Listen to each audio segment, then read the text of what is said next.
Good morning to everyone. Welcome to Bharat 3's Speak series. We'll start the session in about 2 minutes. We're waiting for some more registered participants to join. In 2 minutes, we'll be starting the session. Good morning, Mr. Ramdas. Good morning, Mr. Ramesh. Good morning. Good morning to you.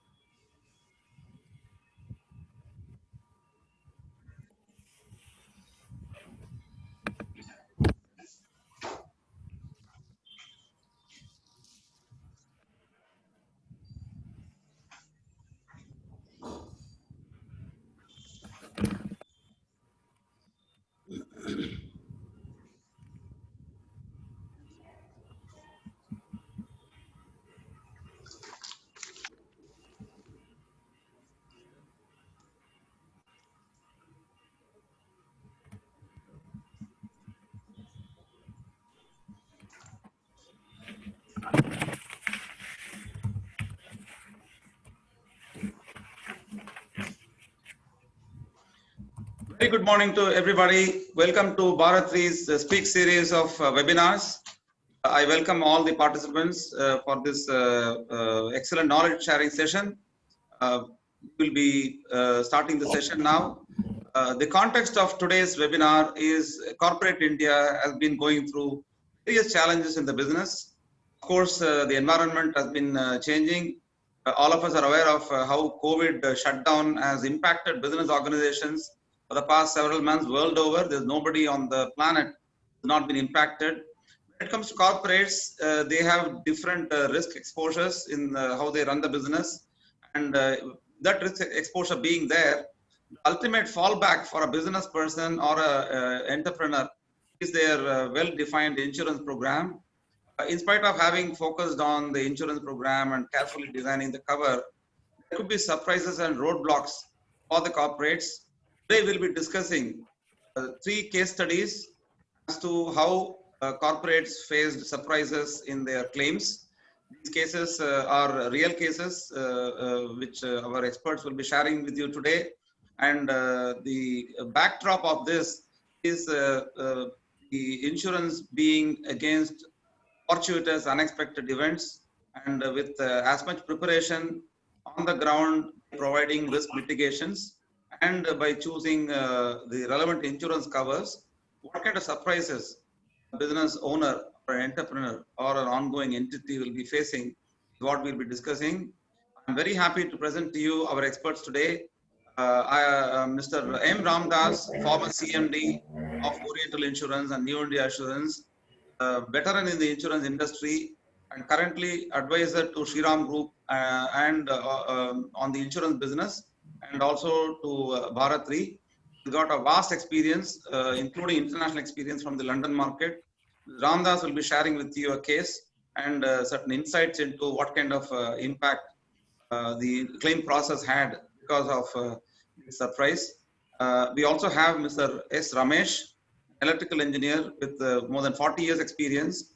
He started his career in New India Assurance, had worked in the Gulf market, had been energy practice head for Tata AIG more than 10 years, and has been technical director of Bharat 3. He also has immense survey and loss adjustment experience.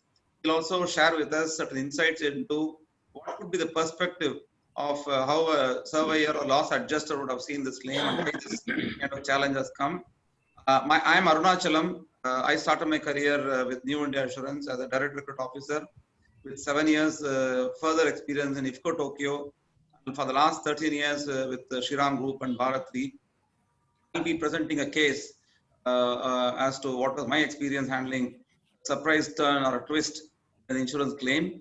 So it's going to be an interesting session. I'm very thankful for the time and attention of as many participants. I heartily welcome everybody. Bharat 3 is running this Speak series of seminars to share with the market, with our customers and prospects and other interested participants, our experience and knowledge in having handled the insurance program, the claims management, and the typical complications that might come handling these 2 areas. we're very happy to share this with our participants today. We'll start the session. We have a presentation show, and I'll be on your behalf. I'll be seeking clarifications from the two experts. We'll start the session now. I'll start the presentation. I request Mr. Ramdas to start with the session. Meanwhile, I'll start the presentation. Good morning, everyone. Welcome to the seminar. I'm happy to be present here to discuss some of the important issues in handling the claims. With my background of public sector insurance companies, wherein we issue more than 1 crore policies per annum, we all assumed that at least 1 crore policy holders who had got the policy can sleep in peace, assuming that in the case of a catastrophe or in the case of an accident, their loss will be compensated by the insurance companies. When I have come to the other side of the table, now I understand that there are many issues when actually the promise which is held on the paper called the insurance policy is tested at the time of a claim.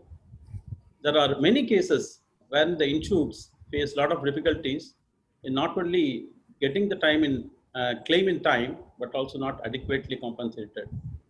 Every claim, every major claim at least, there seems to be a problem, especially in the fire and engineering departments. I have personally experienced some of the difficulties of the clients. There are two issues when the claim comes. Why there is a big disappointment or the not satisfied client as far as claim settlement is concerned is mainly because one, the policy coverage may be wrong. So technically the insurance company may be right in reducing the claim or avoiding the claim or refusing the claim. For that, the insurance company, insurance policy should be quite comprehensive to cover all possible risks and also cover all the assets which are exposed to the risks of the client. So therefore, at the time of taking the policy also, apart from depending on the insurance company's advice regarding the policy to be taken, it is better to take a technical advice from an outsider who can advise the clients properly, especially the bigger clients, to see that they are comprehensively covered for all the claims. So there are umpteen number of cases wherein the policies are drafted, policies are issued wrongly and then the client also accepts, which puts the claim in the jeopardy when the actual incident happens. The second thing is when the policy is also correct, but the insurance company expects the insured to prove the loss adequately, not only the quantum, but also the how it is arrived at as early as possible. All the major people who have faced the claims can say that insurance company as well as insurance surveyors go on asking a lot of documents, and after that takes a lot of time. At the end of the day, that is after a long time also, they say that adequate information has not been provided. Therefore, insurance claim is not proved to their satisfaction, and therefore the claim amount is reduced. So these are all very common excuses, and this comes to a question. This comes to a point wherein what do we do when there is a major claim? So even though the policy is correct, but if the claim, at the time of claim, we have to be very comprehensively presenting the claim papers and the claim amount and prove the claim to the surveyor and the insurance company. This is a very paramount important. So I'm just presenting one case wherein the policy was right. The insured has been taking the fire policy for a long time, the same insurance company. But at the time of loss, the insurance company has not settled the claim, and how the insured, along with our advice, were able to fight the case and present the claim in a much better manner. Therefore, the claim was ultimately paid by the insurance company. So let us go to the presentation. This is the case of one windmill which has collapsed in 2018. We will go to that presentation and then we will discuss the claim. Thank you, Mr. Ramdas. Before we go to the presentation, I'll take 2 minutes to request Mr. Ramesh to give an introductory statement for 2 minutes so that it can set the tone for today's discussion. Ramesh. Yeah. Having been in the industry on a 360-degree basis, working from the insurance company, working as a surveyor loss adjuster, and also working on behalf of the clients, and also part of the brokerage firm like Bharatri.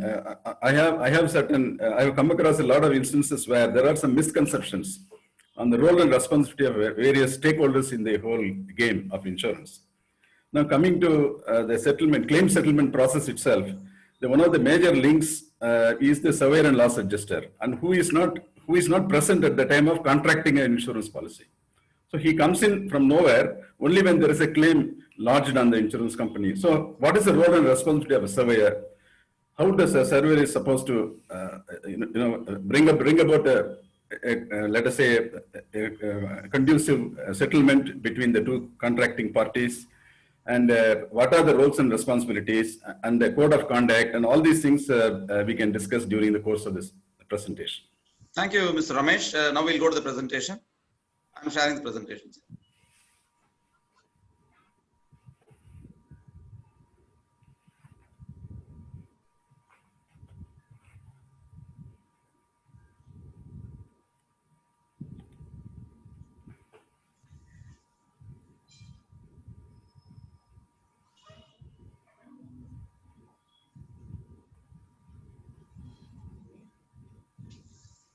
So this is, as I told you, this is the case of a windmill collapse in Teneri district in 2018 of the client.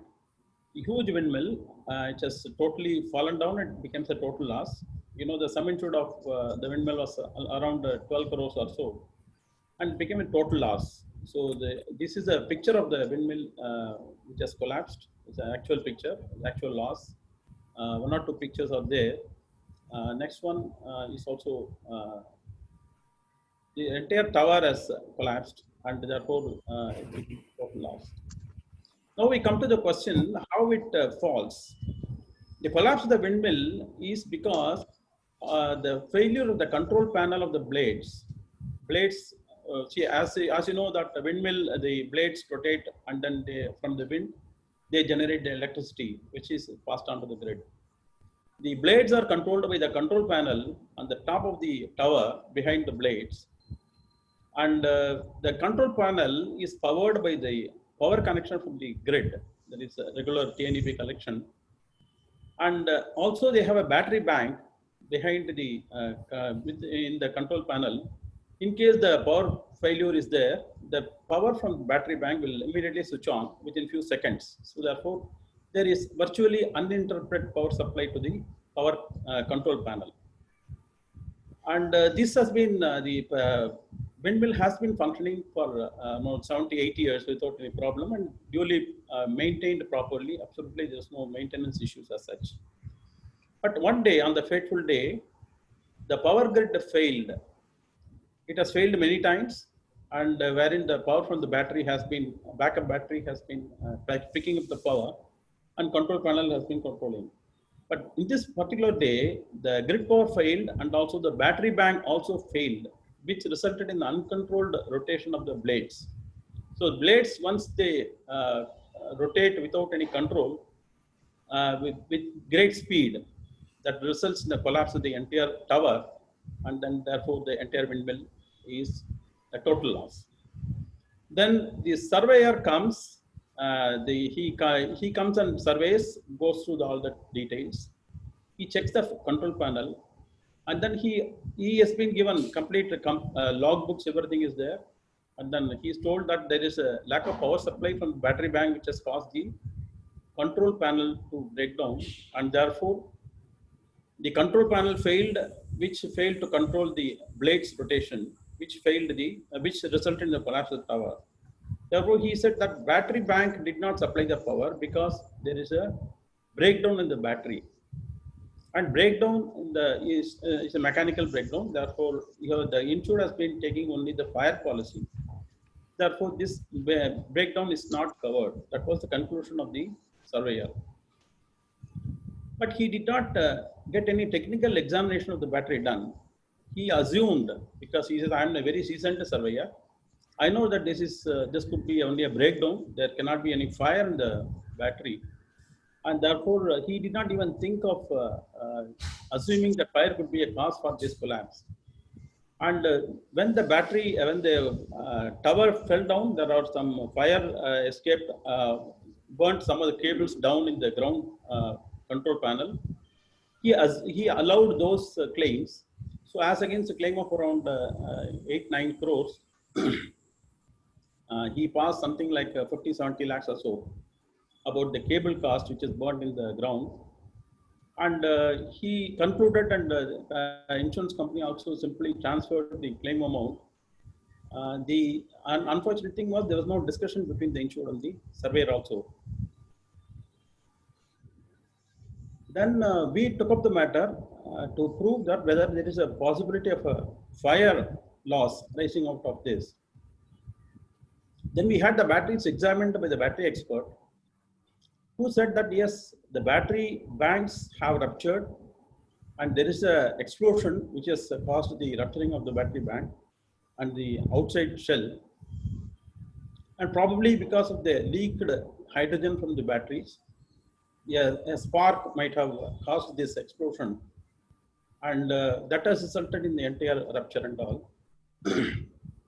Unfortunately, or I mean, fortunately to that extent, surveyor did not get to know the details. He simply assumed, he just gave one paragraph saying that, as per my experience, this is only a breakdown of battery, therefore not covered.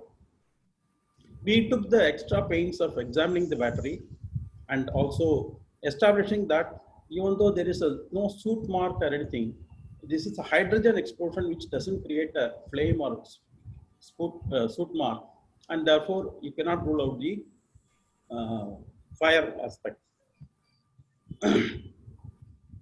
Then we could, this was proved subsequently when the matter went to the arbitrator. We said that this is the cause of the fire. The fire in the battery led to the failure of the battery's power supply to the control panel, which in turn did not control the blade's rotation, which resulted in the collapse of the tower. So we were able to establish satisfactorily to the arbitrator that the proximate cause was a spark and the fire in the battery, which resulted in the collapse of the tower, which is covered under the fire insurance policy. So this is typically a case wherein a proximate cause, which is a proximate cause as per the textbook definition of a proximate cause, one cause which led to a train of events which ultimately resulted in the loss, we were able to successfully prove in this case, which is not very easy. And because we took the help of an expert and then put a lot of efforts into that, and when it was argued before the arbitrator, he was convinced about the argument, and especially the fact that we could take an expert opinion instead of depending on a general feeling or general experience of the surveyor. So this is one thing wherein we feel that even after the there's another important factor was after the 2 years also we got the batteries examined. There was little small voltage coming in the power or in the battery, which proved that there's not a breakdown. There cannot be a short circuit or anything like that, wherein the battery is not dead even after 2 years. All these things we could prove, and then we could win the claim. And the claim was ultimately, the award was given for more than 6-7 crores for the client. So this is one case where I want to say that wherein the insured has to present the case, satisfy the claim to the insurance company as well as the surveyor, and they have to take an extra step of proving the loss, if necessary, engaging the expert opinion as well as the OEM observations and things like that. So this, I only say that this can happen only when there is an expert advice available to you at the time of a claim. And many more cases are like that.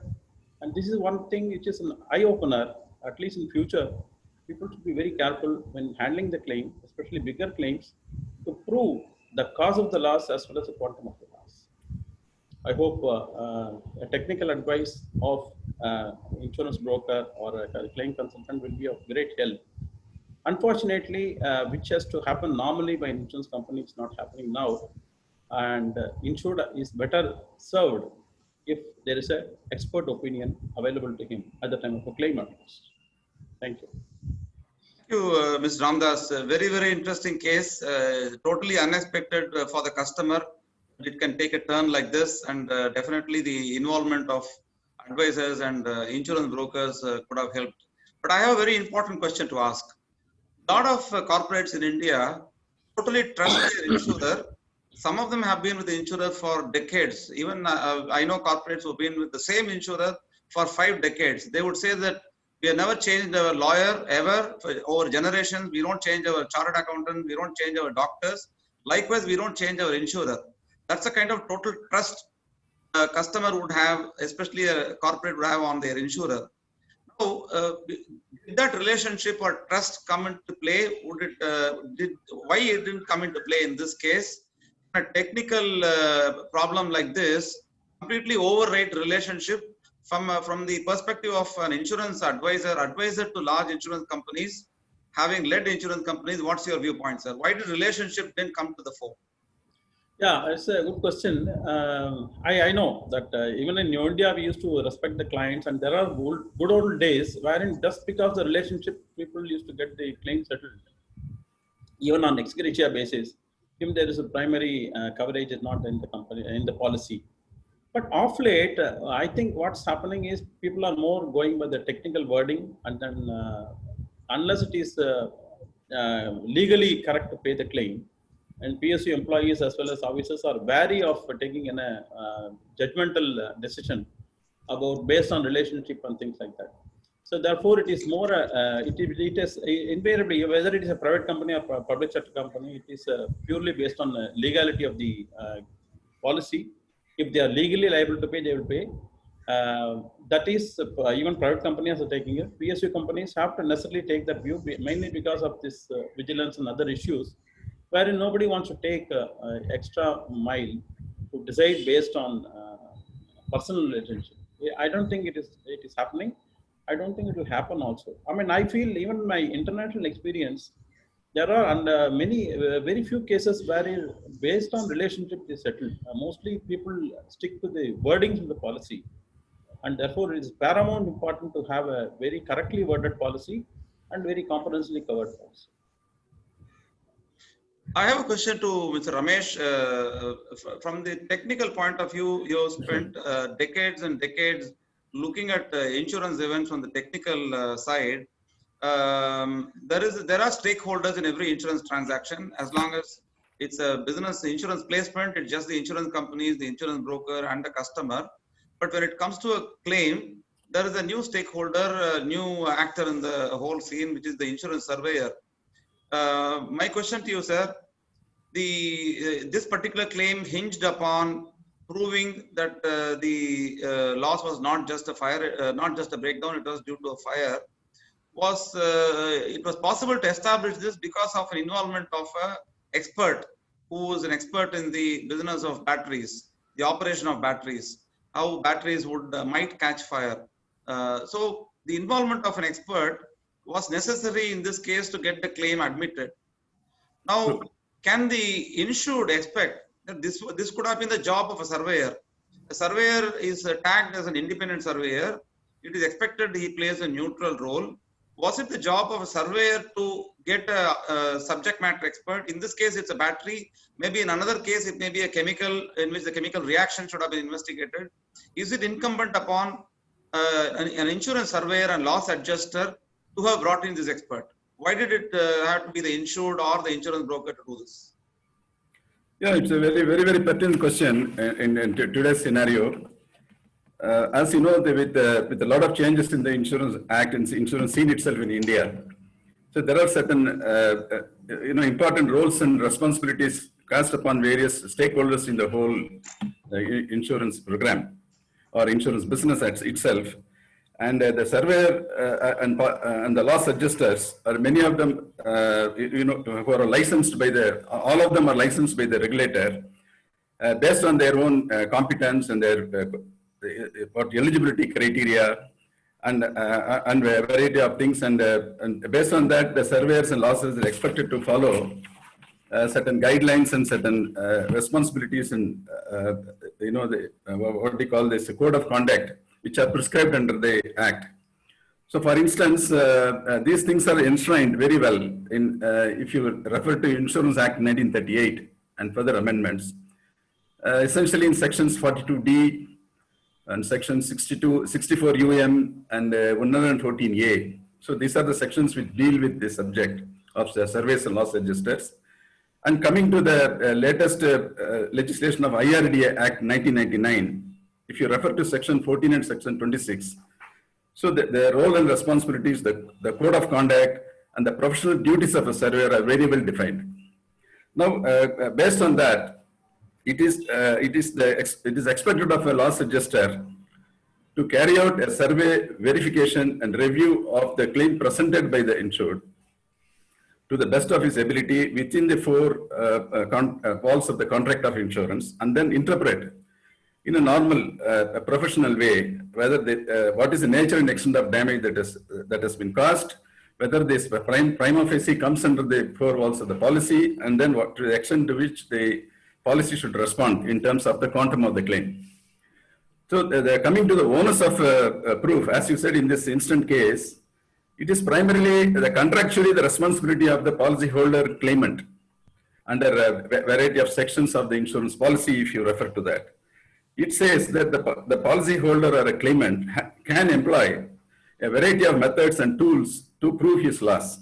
It could be in the form of, sorting it, segregating it between damage and damaged items, sorting out the properties, to explain exactly the nature of damage, the plans, the documents, the books of accounts, the vouchers, the invoices, the purchase bills, and even statutory filings, copies of GSTs and income tax filings. And also, the insured is empowered to use as evidence the internal and external investigation reports, which are technical in nature, which could be of any particular requirement for a particular claim. And all these variety of proofs and evidences can be presented to the surveyor, and any knowledgeable loss adjuster who is competent for the particular job for which he is assigned can certainly discern with a professional eye whether this falls under the policy, and if it does, to what extent the policy should respond and stuff like that. So therefore, it is primarily, in my opinion, the responsibility of the policyholder to establish the proof of loss beyond a reasonable doubt.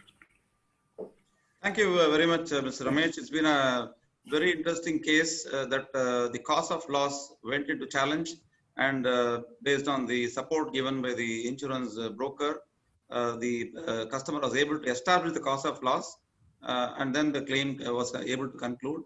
Now I'd like to request Mr. Ramesh share his case, maybe an introductory statement about the background of the case study, and possibly we'll discuss the case further. We are waiting to hear from you, Mr. Ramesh.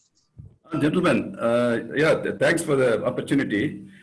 This is a case of a cyclone claim of a customer who is a very steadfast policyholder for a particular insurance company for over a decade, and having had a very close relationship with the officials, of course, the different officials, different points of time for the same company. And they have established a new, expert-oriented unit in a place where the cyclone devastated their properties, their assets, and their business. And arising out of it, they had to make a claim. That was the first time they faced a claim over a period of 10 years. And they had to contend with the surveyor, they had to contend with the variety of insurance contractual obligations and a variety of things like that. And at that point of time, they found that the policy itself played foul in getting their valid, legitimate claim settled. So I will go into the presentation and explain to you how would this happen. And it is not a very complicated technical issue, but unfortunately, it's a very, very simple issue on which the claim was not considered. Now, just to give a background of this company is manufacturing medical devices of international standards with exports to about 100 countries. And the revenue itself is about 700 crores, out of which the profit after tax is something like 250 crores. So you can see the extent of value addition and the expertise involved in the manufacturing plant of this nature. And also it's a public limited company. The market cap was something like close to about 500 crores. And the EPS itself has risen 15 times over a period of 10-15 years of their existence. because they have been professionally very competent in this business, and they had about 350 employees to support the business. So next, if you see the building, the next slide, please. If you see the building, this is the building in which they were operating, and this is essentially a multi occupancy building in which a variety of tenants are allowed to operate from here. The insured had about 5 sheds in this building, 3 of them in the first floor and 2 of them in the second floor. So this is a building which was damaged by the floods. And over a period of time, if you see, they started the business in this place in 2007 with the shed number A. They expanded to shed number B in the year 2008. And the subsequent year, they added 2 more sheds, shed number C in the first floor and shed number D on the second floor. And 2011, they had shed number E. So with all these expansion plans complete, the company was going leaps and bounds and producing indulging their manufacturing activities, and they were expanding on their turnover. And the policy itself, unfortunately, was not keeping pace with the progress of the company. If you see, the policy itself was covering initially in 2007, it covered shed number A as a description of the risk location. And the subsequent renewal, the insurance company and the insured made sure that the shed number B was also included. And subsequently, the description remained static. Though the sum insured had grown by leaps and bounds from 25 lakhs from inception to 275 crores just before the cyclone. And the shed numbers A and B were marked, but the C, D, E, where the majority of the stocks were held, were not mentioned in the policy. Very unfortunately, it was escaped the attention of the insured. The officer who was servicing from the insurance side, servicing the client, as well as the bankers who had taken a policy as a collateral and then filed them away in their books. And subsequently, when the cyclone struck, the surveyor took a stand saying that the policy covers only shed A and B, and shed C, D, and E are not a part of the policy contract. So we are constrained to assess only the loss pertaining to shed A and B, which stand covered in the policy specifically, and other things cannot be subject matter of assessment. So the surveyor took a stand like that, which was ratified by the insurance company subsequently. And based on that, the surveyor had allowed a claim of 50 lakhs as against 100 crores. The loss claimed by insured was 100 crores. As against that, the shed A and B, the damage assessed was only about 50 lakhs. So this was a very, very tragic situation where the insured could not really take any help from the relationship or prove anything from their side because of the simple lapse in the policy, which did not encompass all the locations of the risk where the sum insured was declared in the policy. So that is the case, Mr. Arun. Thank you, sir. Again, a very interesting case where there was an assumption in the mind of the customer. Number one, as in the previous case, there's been a long relationship with the insurance company, more than a decade long. Complete trust on the person who represented the insurance company that everything has been reviewed and properly taken care of, including the description and the values. This trust came into test this particular case. First question to Mr. Ramdas. Mr. Ramdas, sir, as a mentor and advisor to insurance companies, if a customer had been placing this business with a particular insurer for more than a decade, there is a false sense of hope. In this case, it turned out to be a false sense of hope. The person representing the insurance company, he has been visiting them so often, he has been engaged with them for every renewal. All information required has been given to them. Customer hoped and believed that everything is all right about the insurance cover. The insurance company, having considered the lifetime value of this customer to them, having paid lakhs and lakhs of premium, the insurance company have overlooked very small, from the customer point of view, a small error in just describing the locations in the policy. Address or locations, in some cases door number, in some cases survey number, the address as described in the policy, if that was an error, should that be cause enough for declining a claim, that to a major claim? Really tested the survival of the customer. The insurance company have overlooked this and gone forward to settle the claim.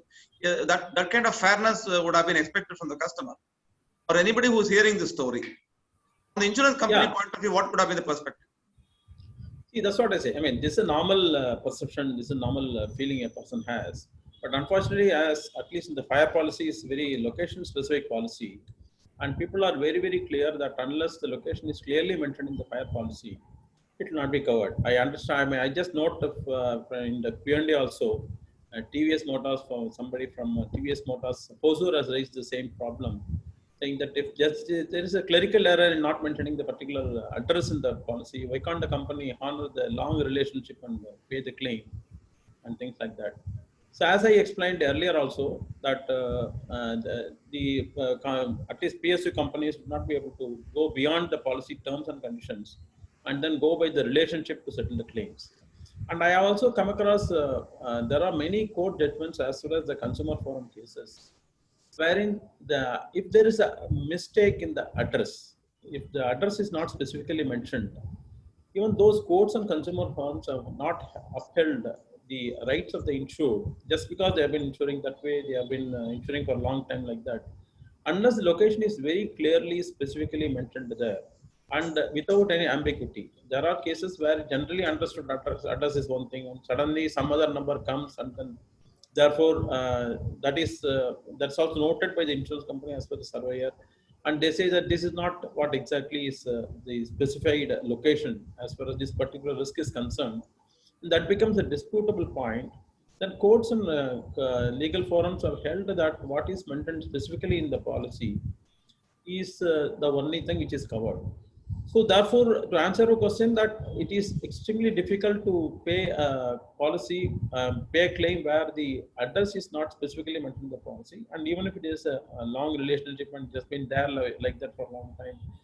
And even there are cases, even the insurance company comes and inspects the premises also. But if there is a possibility of interpretation of the policy in a different location, it is difficult to pay the claim legally by the insurance company. Only way out, according to me, is at least as far as PSUs are concerned, they can go to the board and ask for an ex gratia payment. Which also has got some specific criteria which it has been followed. And off late, the ex gratia payments are very, very minimum, my experience is. So I would say that today the entire insurance company is again, insurance world is going by the contract terms and specifications, which is what any other commercial world also would go like that. And it is very, very important to have this specifications clearly checked up when the policy comes, at least address location. If there is anything else in the description of the claim, I mean, description of property like plant and machinery is discussed as tools or something like that, there could be some small variation in the interpretation can be assigned. But the location, address location is very, very important, and it will be difficult for the companies to alter that particular situation. In the experience of Bharat 3, having been a risk management advisor and broker to corporates, and in my personal experience, I've seen possibly this is not the only area where the trouble could be. It may be even in the description of the subject matter insured, frequently disputes relating pavements and compound wall and landscaping. Corporates do end up losing money because of this interpretation issues. Even assets not properly described, certain investments done, not reflected in the description, have been cases where this kind of challenges would have come. So, Mr. Ramesh sir, I have a question for you. Yes, please. What could have prevented this? Who could have prevented this? If this could have been totally avoided, whose responsibility could it have been? Is it the insured? Should they have reviewed, or is it the responsibility of a broker? In this case, they didn't have a broker. Do you think a broker could have contributed by being a reviewer or auditor of the policy? Advice that the risk on the ground, irrespective of number of locations, irrespective of what different activities the customer may have, he may have activity A in one location, activity B in another location. These are the typical problems we have seen. The risk on the ground not properly being reflected, values not properly reflected. Who could have eliminated? Was it the responsibility of the insurance company having related to this customer, especially from the background there was no intermediary? Was there a burden on the insurance company to have paid attention to this? Or was it the responsibility of the insured, being the customer, be a tempter, buyer beware? Should they have been, should they have been reviewing this? What could have prevented this, sir? To be As a surveyor and a loss adjuster, how you would have seen this? Kiski galti hai? See, to be very honest, I would say I would take shelter under the adage, prevention is better than cure. It's always better to prevent or preempt a certain unfortunate event from taking place by prudent measures of ensuring that the policy is properly cast, the contracting parties understand each other's requirements, and then define all those intentions transcribed properly in the policy without ambiguity. And the policy is not wanting in terms of basic information like even the location, the address, the legal address of the entity, and a variety of stuff. So I would say that this is from a moral ground. I would say that everybody is responsible in the complete game of insurance. But legally speaking, it is the responsibility of the insured to ensure that the policy is properly vetted. If required, they can take the help of professionals like licensed insurance brokers who essentially represent the interests of the policyholders according to the law. Would that responsibility slightly shift back to the insurance company? As Mr. Ramdas mentioned, if they have done an inspection, let's say 6 months back or 3 months back, just before the renewal, inspection report contained the correct addresses, correct occupancies, and the policy contract was issued with this kind of deficiencies, do you think the responsibility might shift back to the insurance company? It was quite possible. As I said, the moral responsibility is on the part of all the stakeholders, and if the insurance company had probably taken cognizance of the build-up, a huge build-up of value at risk in this particular location, they could have very well arranged for a risk inspection, which should have thrown out all the facts of the case, the the address, locations, and all the activities, and entire risk profile could have been captured and mapped. And then even if the policy had not reflected it, at least they had the information prior to the incident having taken place. It was quite possible that they could have condoned those clerical lapses and then settled the claim. But in the particular case which I highlighted, there was no inspection done, unfortunately, because it is not a legal obligation to carry out inspection. Arun, I would like to say one more point that yes, if there has been a representation from the insured company, insured to the insurance company, that this is the way I want the policy to be issued, and then if the policy has been issued wrongly, and there is a window open for the insurance company to pass a post-loss endorsement and then settle the claim. That is happening. That is possible even in a PSU insurance. For instance, if there is an RIV class attached to the policy for 2 years, and third year by clerical mistake it was omitted, and fourth and that year there is a claim, and the insurance companies can trace back the history and then pass the endorsement after the loss and then settle the claim. So that possibility is there. So there must be enough evidences to show that there was a representation, that was the intention, and the insurance company failed to do that. Then insurance company should be convinced to pass an endorsement of that, which they have a long procedure of doing it. They are convinced they can do it. I'm sure such instances would have been there in the past, but I have a pointed question to you, Mr. Ramdas, sir. Having been on the side of insurers, this willingness, this possibility of post-loss endorsement, the willingness and keenness to do that after a loss, would that differ depending on the size of the claim? If it's a 10 lakh rupee claim, I'll do it willingly. If it's a 1 crore, lot of pull and push. If it's a 10 crore or 100 crore claim, it is impossible. Will that be the scenario? Unfortunately, that is a personal now happening. At least I have got a personal experience of passing some endorsements where the after the loss, where the insured is justified because they have represented properly, and then it was the insurance companies, our branch or divisional office did a mistake in issuing the policy wrongly. I have enabled passing the thing, and it is not dependent on the money. In bigger claims also, we have passed post-loss investments and settled claims. And there are certain authorities. If there is a bigger authority, bigger claim, you have to go to the board to get it approved. And as long as everyone is satisfied, and this is possible. If there is a real intention and it is purely the insurance company's mistake, this possibility is there to settle. Okay, thank you very much, sir. Having seen two cases which are quite interesting, they are different from each other, but they do reflect the challenges a customer will face when they want to look at their financial losses to be indemnified by insurance companies on insurance contracts on which they have spent money, they have given due consideration in terms of paying premium, and having taken so much of care, still challenges can be there. The third case that I'll be sharing with you is much different. It's in the context of a marine cargo insurance. In this case, the customer is a supplier of IT hardware. They are turnkey contractors who supply hardware for large corporates like banks or financial institutions, insurance companies, for creating their IT assets, both possibly within the head office or corporate office, or even creating data center or disaster recovery centers. That's the job the customer, that's the business of the customer.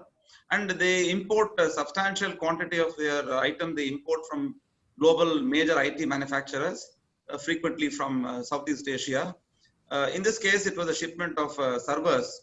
It was a stack of servers in which hard disks are already embedded, stacked, and they came in the customer e-packing.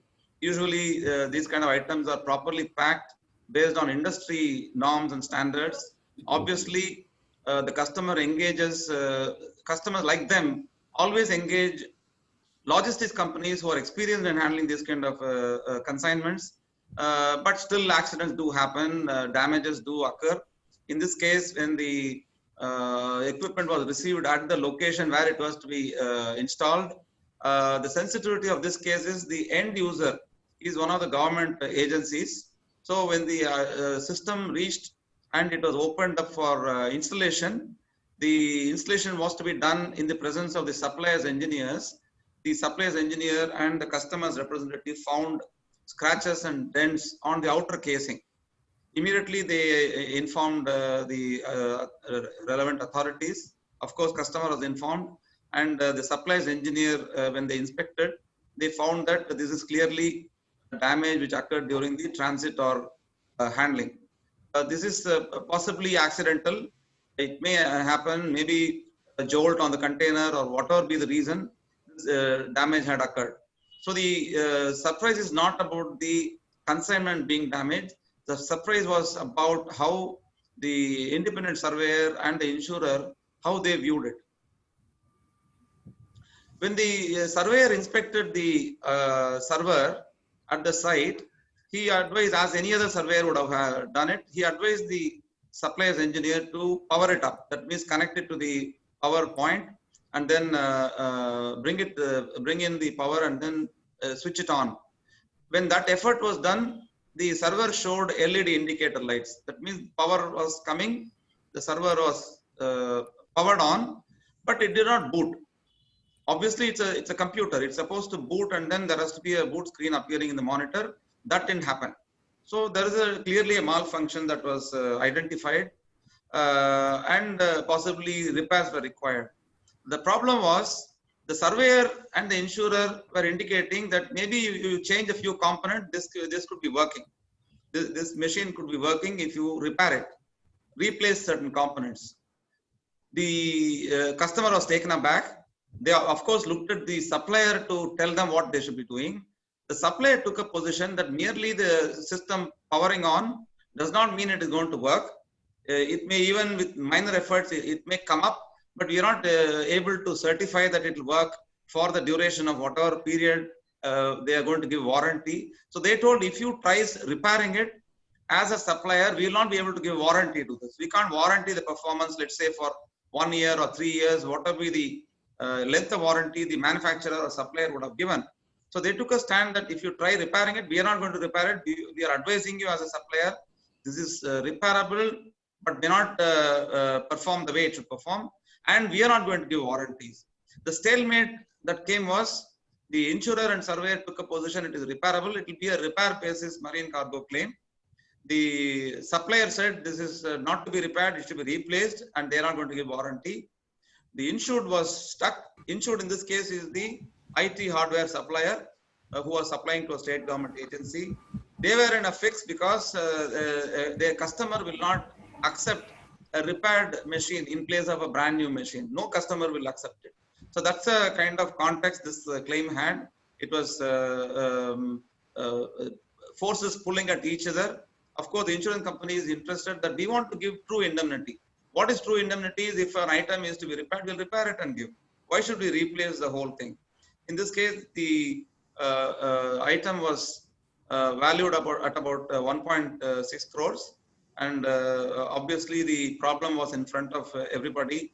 There is a clear difference of opinion between the insurance surveyor and, of course, the insurance company on his side and the customer on the other side. And this was not going anywhere.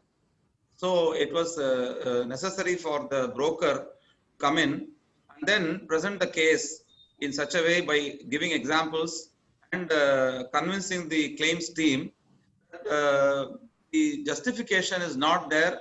If you are going to supply a brand new machine, you want to repair it and supply, especially a sensitive machinery like a computer. And in this case, the state government agency was putting it to application in a very sensitive state government project, which would carry the private information of the citizens of that state. So if 3 months or 6 months down the line, the server crashes, it would have been a major disaster. Everybody would have been blaming each other at that time. So it was simply unacceptable by any standards for the insurance company to take such a position that just repair, we'll spend a few lakhs, then repair this machine, and then you accept that. That was never possible. In the meanwhile, there was also a possibility of recovering some amount by selling the damaged server by inviting a salvage buyer. So the broker was able to identify a couple of salvage buyers. They went to the site and inspected the machine. Of course, it was not working, but in as is various condition, salvage buyer was able to make an offer, and the continued conversation the broker and the customer had. There was a constant involvement of both the insurance broker and the customer with the insurer. What they did not do was rush to court. They didn't want to sue and then wait for decades and decades. Otherwise, these kind of cases will end up in dispute. Possibly, they might have ended up in arbitration. But again, in marine cargo, arbitration frequently is a challenge. Somebody will take a position that arbitration we will not agree. There are cases where insurance company have taken such a position. But in this case, the customer was fortunate. The insurance company came forward to settle the value of about 70% of the server as an insurance claim. Balance was recovered by the salvage disposal, and almost 90% of the value was recovered. 90% is not 100%. It is not a 100% settlement of the case. But still, what is in focus here is surprise element. There could be thousands and thousands of such cases where this tug of war between the customer and the insurance surveyor along with the insurer, deciding that a machine is repairable or it should be replaced. Something is to be repaired with minor expenses. I know a case in Chennai flood. There was a small SME unit which was manufacturing electronic components, and water was stagnating in that place for about 9 feet for more than 2 days. Insurance surveyor told, and this company was supplying this electronic panel boards to large residential projects and large offices and business premises. So the surveyor took a position: you engage a air gun, you engage a pump and an air gun, you clean up the electronic component by using an air gun. I will pay the hiring charge for the air gun and the labor maybe. I will not allow the entire cost of replacing the panels with the electronic components. Frequently, these kind of differences will occur. So that's the background of this case. This case ended up in almost nearly satisfying. 90% is not bad, as against maybe a 90% of rejection. 90% payment is not bad. Still, 100% is what the customer is entitled. So if this is the background, I would like to ask Mr. Ramesh, from the survey and loss adjustment point of view, do you think the stand of the insurer to say that only repair charges are payable, was that sustainable? if this claim did not end up in conciliatory, in an amicable settlement, where it could have gone. Have you handled such cases in the past? No, you see, as a surveyor loss adjuster who has absolutely no bias between the two contracting parties, it is always expected of him to make a professional conduct and a professional duty, exercise his professional duty to ensure that there is justice, as per the terms of the contract. So if there is any error of judgment on the part of the surveyor, in the sense that if an item is beyond repairs, but if the surveyor takes a stand that it can be repaired on technical grounds, and to the extent that it can be proved that it is definitely beyond repairs, in fact, even if the surveyor stand was in this particular case, the surveyor stand was that it is repairable, but still, the insurance, the clients have proved that it is not repairable, and the surveyor did not change his stance, but still the insurance company came forward and settled the claims. Therefore, the surveyor's opinion or even the recommendation is without prejudice to the ultimate decision of the underwriters or the insurers, who are the final authority to decide on the liability and the settlement amount as well. And therefore, the surveyor, just the third party independent neutral body who is a legal entity licensed by the IRDA, has to ensure that he lives up to the regulatory expectations, and beyond that, he has to leave it to the parties to decide. So, Mr. Ramdas, sir, what is your viewpoint about this case? Particularly, the insurance company took a positive decision to conclude the case, to pay the claim to the extent of about 90%, including salvage. What is your opinion, sir? Is it a rare case, or are there cases where the justification is seen the insurance company to decide like this? So in these electronic cases, at least, first of all, the primary important thing is to appoint a very competent surveyor who understands that. We did have cases wherein it was imported machinery from Japan, and then ultimately the surveyor as well as the insurance company should go by the at least OEM, original equipment manufacturer's advice, whether it is repairable or it is a total loss.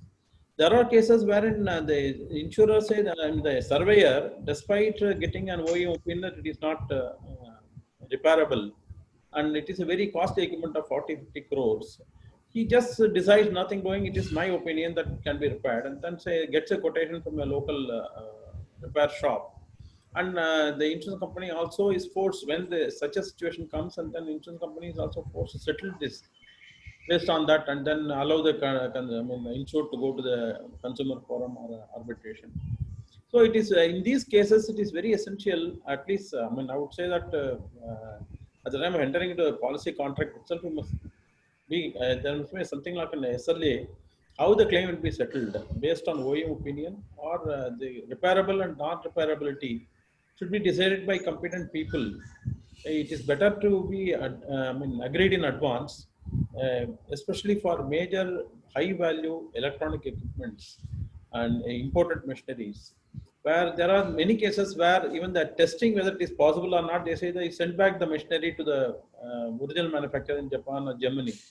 And who is going to bear the cost of transporting the damaged machinery back to that? All these things should be agreed in advance. So the insurance company should also give enough thought before insuring these things. Today, what's happening is whatever comes even on email, with the bare minimum details, the insurance companies are covering this without doing any underwriting, which puts everybody in problem at the time of the claim. So it's better the insurance, if the insurance company is not very conscious, insured should get an SLA, how the claim will be settled would be agreed in advance. That will solve a lot of problems later. Sir, Mr. Ramdas, you already responded to a question from Mr. K. Subramanian from TVS Motor, Hosur.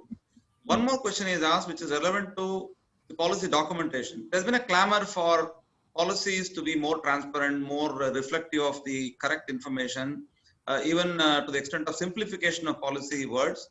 Even if you tell customer, you please read the policy, there are most of the customers cannot figure out what the policy conveys because of the complexity of the legal language. It looks like any other complicated legal document. But beyond that, the usual blame on the insurance companies from the customer's point of view is the cliched wording of small print. They always give the denials or exclusions or negative features or warranties in small print. So what do you think, sir? Should it be the effort of the insurance company to convey the limitations of the policy in clearer, more transparent manner? Not small print, but possibly reserve a portion of the policy to say that beware, please take caution. As far as the issue of a small print is concerned, IRDA has even specified the font size in which policy should be printed. So there cannot be any smaller print than that. That is number one. But I agree with you that it could be displayed in a much better manner. In fact, the exclusion should come first. And I have seen international policies where it comes as a story actually. Please note that you will not be covered under these circumstances. Please note that you have to take these things at the time of claim. These are all highlighted earlier. I mean, the first portion of the policy itself. So therefore, that would give a better reading to the insured, and it is easily understood also. I mean, IRDA is doing their best, and there are committees formed by the General Council to look into that. We have a long way to go. I agree that it should be done that way, and at least private insurance companies should take the lead in coming out with better. I have seen some of the private companies' policies, at least liability policies and burglary policies and householders policies also, where they give a good narrative of what is covered, what is not covered. And industries, it is a little difficult to envisage all the problems and say this is not covered, this is not covered. But it could be definitely improved. But I don't agree that the font size is small. That's what TS1 has also raised. This now small print is not there nowadays. Font size is decided, but it is pushed at the end. In fact, exclusions are pushed at the end, which is not correct actually.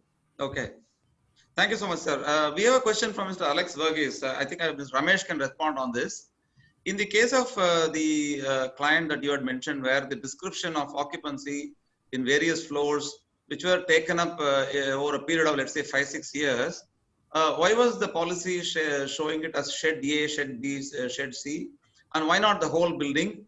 Was there a reason why it was reflected shed-wise separately, sir? In this particular case, what is the reason? The reason is the building is a multiple occupancy building. There are more than about 5 or 6 companies operating therein.